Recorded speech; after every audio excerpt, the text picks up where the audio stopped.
নমস্কার বন্ধুরা, cook with কমলায় আজ তোমাদের জন্য নিয়ে চলে এসেছি চিকেন ঘুগনির রেসিপি।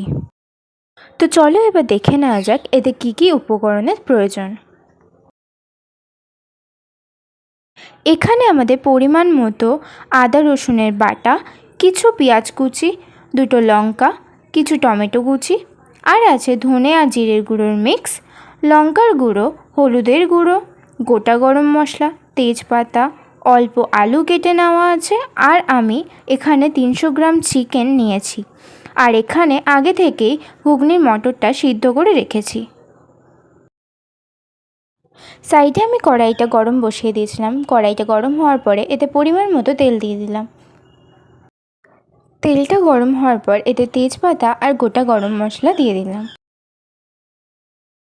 গরম মশলাটা দিয়ে দেওয়ার পর আমরা এতে পেঁয়াজ কুচি দিয়ে দিলাম এবং এই পেঁয়াজ কুচিটা হালকা ভাজা হওয়ার পরে এতে আমরা দিয়ে দেবো আলু। যেমন কি তোমরা দেখতেই পাচ্ছ পেঁয়াজটা হালকা হালকা ভাজা হয়ে গেছে। এবার এর মধ্যে আমরা দিয়ে দিলাম আলু। আলুটা হালকা হালকা ভাজা হয়ে গেলে এর মধ্যে চলে যাবে টমেটো, আদা রসুনের পেস্ট আর লঙ্কা। যেমন কি দেখতেই পাচ্ছেন যে আলুগুলো হালকা হালকা ভাজা হয়ে গেছে। এবার এর মধ্যে দিলাম টমেটো আর লঙ্কা এবং আদা রসুনের পেস্ট।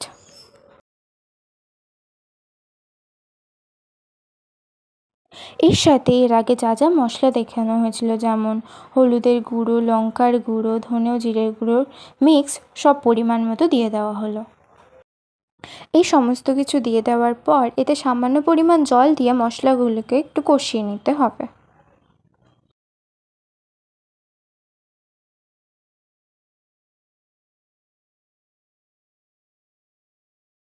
মশলাটা কষে যাওয়ার পর এতে পরিমাণ মতো নুন দিয়ে দেওয়া হলো। তোমরা চাইলে আগেও নুনটা দিয়ে দিতে পারো।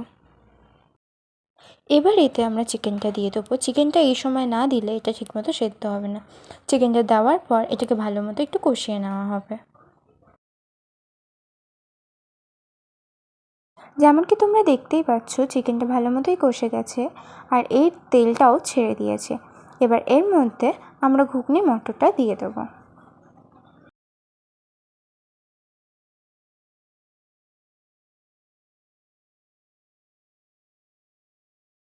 এবার এর মধ্যে আমরা ঘুগনি মটরটা দিয়ে দিলাম। ঘুগনি মটরটা দেওয়ার পরে এটার হতে বেশিক্ষণ সময় লাগবে না, কারণ ঘুগনি মটরটা আগে থেকে ভালো মতো সিদ্ধ করে রেখেছি।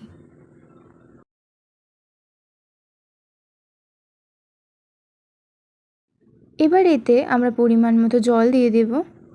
আর জল দেওয়ার পরে এটাকে কিছুক্ষণ মিক্স করে নিয়ে ভালো মতো তারপরে আমরা এটাকে একটুখানি ফোটার জন্য ছেড়ে দেবো। আর তারপরে এটা হয়ে যাবে পুরোপুরি রেডি।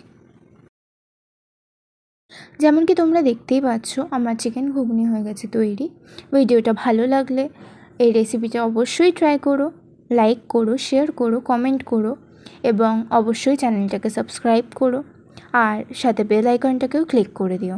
বেল আইকনটা ক্লিক করলে তোমরা আমার নতুন ভিডিওর নোটিফিকেশন পাবে।